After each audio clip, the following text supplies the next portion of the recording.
ورحمة الله وبركاته.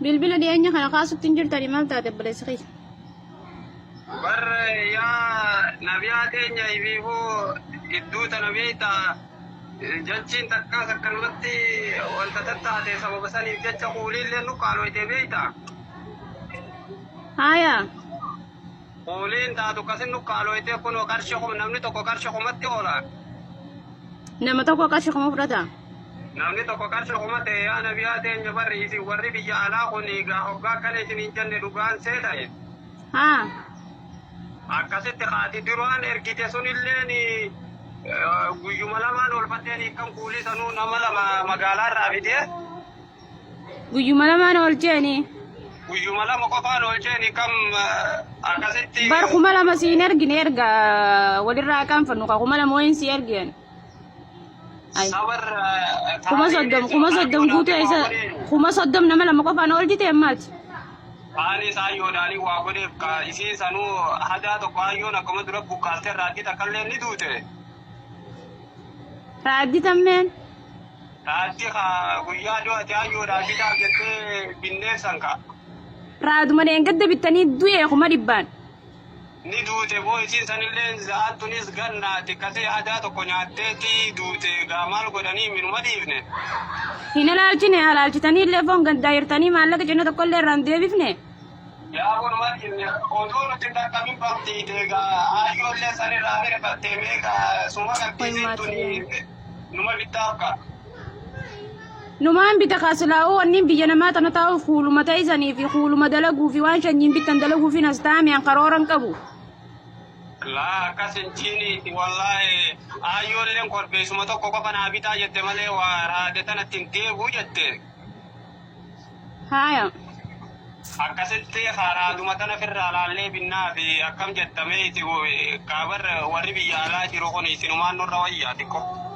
ani bifuu deengadda miillina cabeetiitiin taa'u jira miillina dhukkuba haya maal taate yaabo huccuu takkaan bal'ise jee akkumaan gacheetti miillina jala deebi'ee miillina cabe amman dhaabbachuu sanuu hin danda'u dalaguuttiin jiru dalagaa dhaabeetiin taa'u jira hanga arabni naayizaabuuttiin jiru hanga miillina dhukkuba kana manaan taa'u jira sabar jiruun tunis ni rafiiste jaanii daaga jimaa tokko kataaraa gama gubbaa magaalaan talofte takkaas qarshuma kuma fi 300 qofa naan jette wanni isin gurgurattan kumaa 300 ta isin bittan ammoo qaali 300 qofa nuun jette bare magaalaan jimaan isa kumarraa kijee dubbiin isa amma kaagannaa misa mee inshaallah yoomiyaa takkallee hunda dalagadde isiniif hin ergaa hiyyee mee akkasuma godhe kaaraa da'ummaa xiyyaa sanummaan sun irraa miidhamteeti silaanuma ergite isinumaan nurra wayyaati akkasii baryaa obboleetii teenya abshira yaa abshira akkasiiti mee atillee rabbi si haa milkeessu wayne balaachoo adaa gubanni kun bakka hunda jira wallah garuma kenna qofa natti fakkaataa bir yaa rabbi gurbaan dubbatu jechuudha gurbaan dubbataa jiru kun akka waa an keessa jiru dubbataa jiru uff wallahi rakkanni akkam taate yaa rabbi qiyaamuun jireenya keenya jiraanya garuu wallahi jechabni kunii fi gochabni kun jechuudha warabbal aliim wannuma ijoolleen teenya mana nama daamii keessa jirtudha hundi keenyaayyuu kanuma way waakki warri Itoophiyaa wakkatanii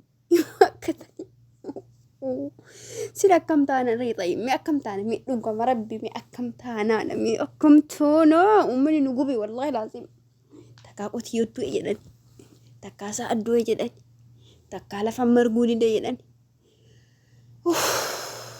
yaa rabbii khayya qoy ijoolleen teenya haarofti jechuudha assalaamu alaikum warahmatullahi wabarakatuh yaal mana Oromoodhaa jirtu baga jiraatanii mee gaaffiin gaafadha ijoollee dhiyeenya biyyarraa baatan tanii sagaleen kiyya koo nama hedduu bira ga'e jechuudha dhuguma rabbi warri dheengadda baatan yaani jalamaa ta'uu jasadee haa ta'uu jechuudha baatan jechuudha haga waggaatu yoo haa ta'u mee siisteemni isaa itti fayyadamaa jiran kun dhuguma rabbii lafti illee biqiluu deemoo qotiyyoon illee du'eemoo sa'aan illee du'eemoo fardillee lafa udhee gaarii wajjin caccabeemoo dhuguma rabbii kanumatu lafa Itoophiyaa sanarra jiramu siisteema ittiin nu sobanidha mee haqiiqatama ani wallaahi harka dhibba keessa dubbii isaa itti fayyadaman gochi isaa itti fayyadaman kuni rakkinni akkuma jiru ta'ee jechuudha.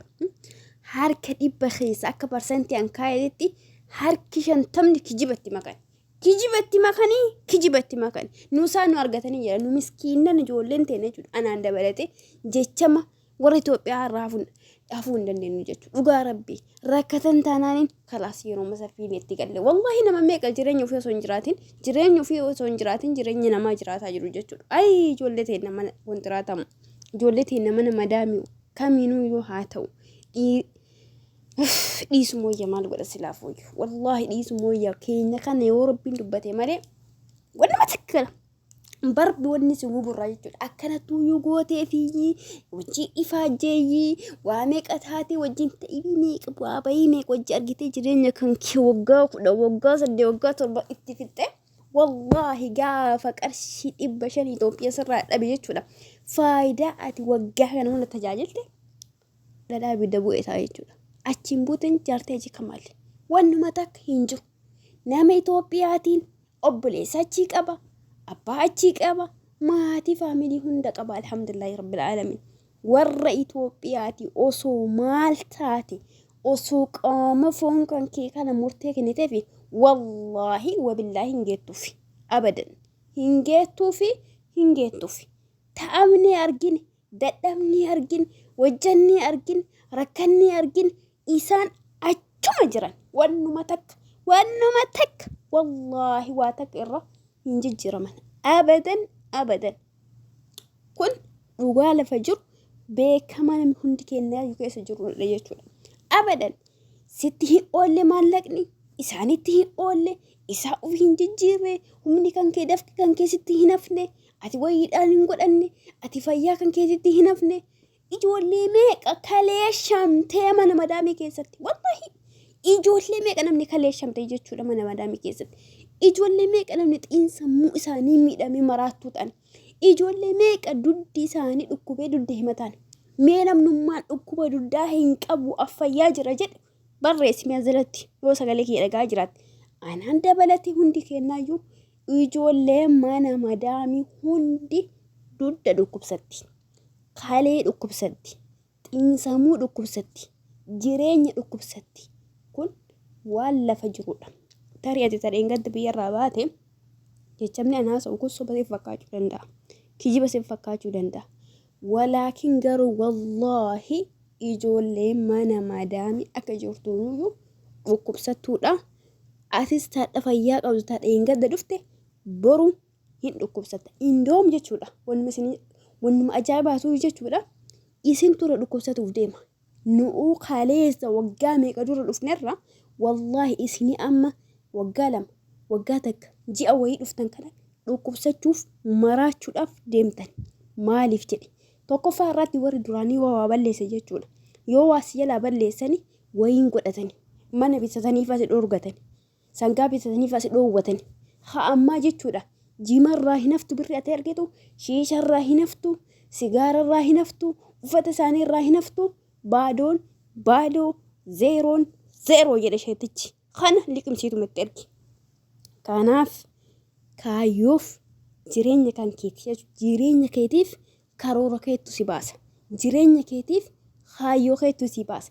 Kaayyoo haati kan kee irra si geette karaa haati irra keetti si geetterra jireenya kan kee oofin maaliidhaaf hamtuu si yaaddee osoo hin taane boru isii akkana na godhe jettee komatta. Saanirra lubbuu tantee komachuu si hayya. Lubbuu tantee ajiifachuu si wayya. Ufumaa karoora jireenya keetii baafadhu. Nama tokko jireenya kan kee keessa hin seesisin. Wallahi abbaa fedhamaan ta'in.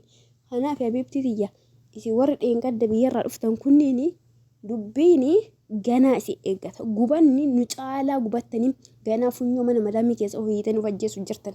Waan boru arginu. Nu alhamdulillah bara dhufnetti bari nagaa namni nagaa namni waliif rifataa aramillee si rifattee jechuudha. Kaammoo osoo duute nama meeqa mallaqa dhoowwatan jechuudha. Bara kana keessa jechuudha. Nama meeqa jechuudha. Kanaaf habiibtii tiyya jireenya keetiif itti gaafatamummaa kan qabu si qofaadha. Abadan yoo isinii gamte akka roozaa san godhaa. Khalaas yoo isinii gamte akka dubartii samoona kana irraa haasaa jiran jechuudha. Akkas godha khalaas maallaqa teessa walitti qabadhaa waggaa dheeraa ta'aatiin achi booda suuqii deemaatiin suuqii dhiirotatti gurguran achi bitadhaa ka barbaadan jechuudha. Dubbiin nu batte jechuudha. Umrii keenya irraa deemette waan hin taane seentee booda jireenya keetitti ooltu maallaqa keetitti ooltu fayyaa keetitti ooltu waa dhabu waa meeqa dhabdee haftaa jechuudha. Silazii waggaa 10 waggaa 20 taa'ii biyya arabaa waan qabdu waliin qabadhu deemi dhiira bitadhu dhumatti.